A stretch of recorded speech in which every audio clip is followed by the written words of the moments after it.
Bring him out if we could. And Metro Man is played by Hollywood newcomer Brad Pitt.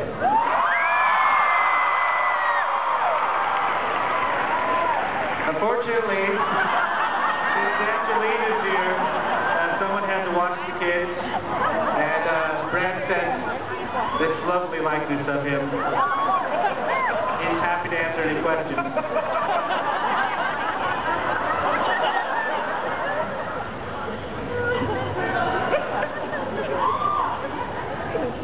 Is that close enough? Yeah. So, this movie absolutely inverts the traditional sense of who is the hero and who is the villain in a movie like this. Can you talk about the origin of the idea, and then also harnessing the awesome power of Will Ferrel as a bad guy in this movie? Well, Will was the obvious choice, because the ambition was to be an action comedy that would take the whole genre and turn it on its ear. And the way we wanted to do that is specifically tell the story through the villain's point of view. From his origin, how he became a villain, through nature versus nurture. We pick on themes of do we have a choice with our destiny? And we wanted to invert the characters, like you said. The villain who becomes a villain through circumstance, not that he doesn't have a great soul, and finds out that maybe he's playing for the wrong side. The hero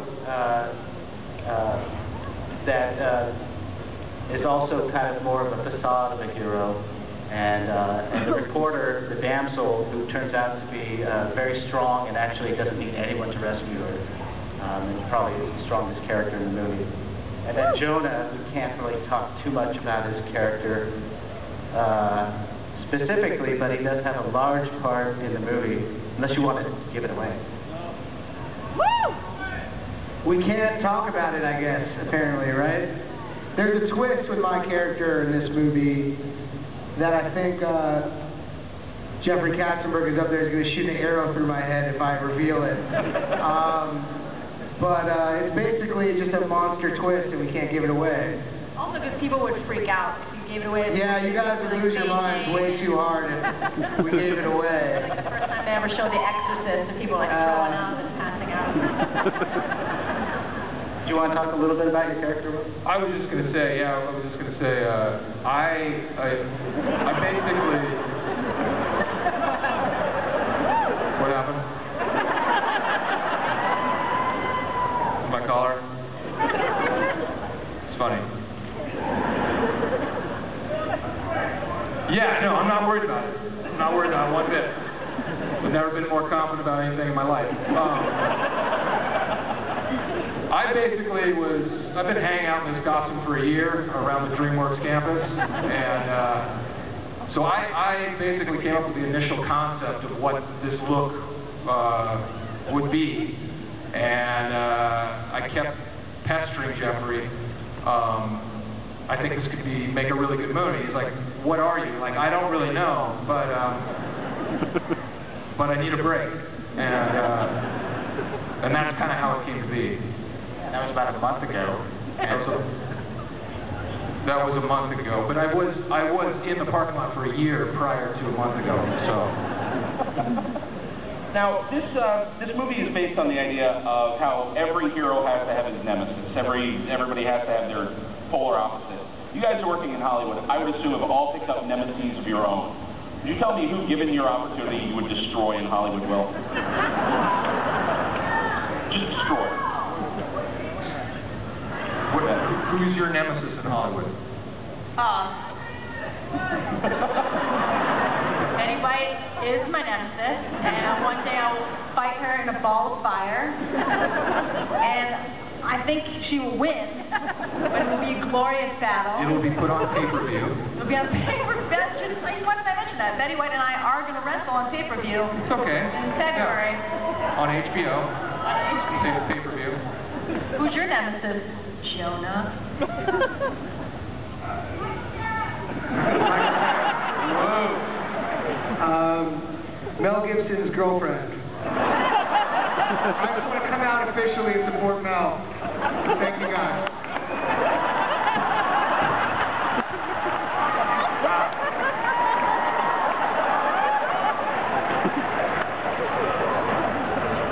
It's going to be awkward when he comes back. Everybody be cool when he comes back. He does not mess around. Who's your nemesis? Oddly enough, my nemesis is Charlize Theron. And I can't really get into it, but there's a lot of bad blood there. Now, is this the first time that you've seen the finished 3D for you and for Will? Yeah, but except I didn't have glasses on, so I think it looks screwed up. I don't think you did it right, Tom. I didn't have glasses on either, but I was still able to see the effect because I huffed so much paint applying my face in the bathroom. So the effect was actually triple what you guys saw. So I think it's pretty good. Yeah, pretty hardcore. Are you? Okay, I actually read what he just said. Are you cool? Read what Mel actually said. Oh. I'm going to have to take a few of those things back. That's fine. It was paraphrased to me earlier, and now I read what he actually said. Yeah. I feel guilty. Right. I only support a quarter of the things that he was talking about. The Laker tickets, right? Yeah, You're, it was just about, you support him on the Laker tickets. yeah, no, I was kidding. I don't support him. I do think the Jews killed Jesus. Other than that, that's a fact. That's a goddamn fact. That has nothing to do with Mel or anything. That's just true. So, we can all agree on that. Just move on with the panel. I appreciate it. Well, can you talk about helping to create the character of Megamind and developing the sort of the voice and the attitude for this character and how you approach playing what is ostensibly a villain? Well, you know, sitting down with Tom and Jeffrey when they pitched the whole concept, you know, a lot of it was already there, but you know, we just kind of came up with just kind of played around with the voice in a way that it's kind of villainous, but yet slightly pathetic, and you know, just it's a brand new kind of thing for me. I've only done one animated film before, the Curious George. Hold for applause. Hold for applause. I've always wanted to do this. I just want to jump in about Will and about all the actors here. Not only are they great That's life size, right? Not only are they great comedians, but they're also great actors. And there is a heart to this film, and there's actually a love story within it that and Will really play well. And so it's nice to have the funny business and the improving that they bring, but also just the acting chops, which are fantastic for the story. Will, as you may know if you've seen Space Dad, is the character you saw him play. Will played a couple different parts in this as well.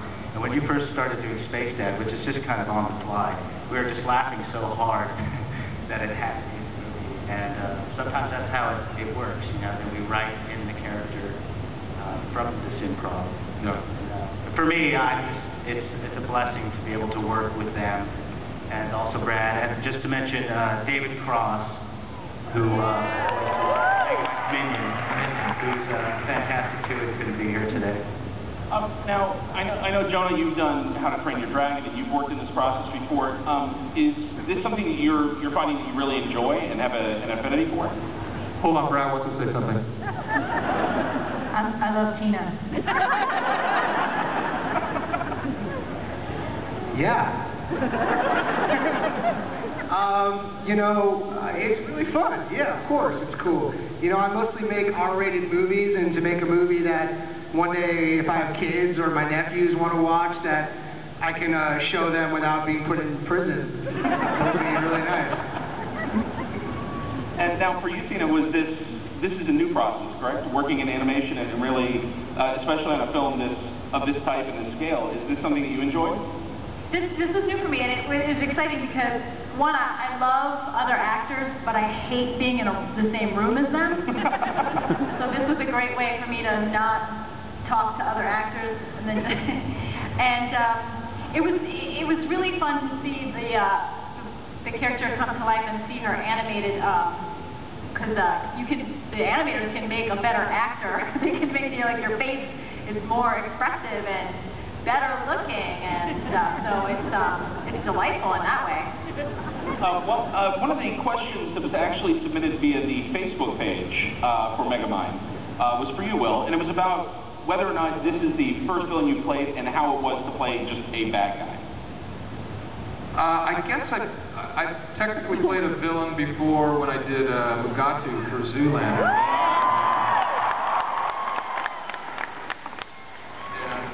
So this is, I guess, the second time I've gotten to play a villain, and even though that's what was kind of so unique about the project, was that this really is the first time a bad guy really turns into a good guy,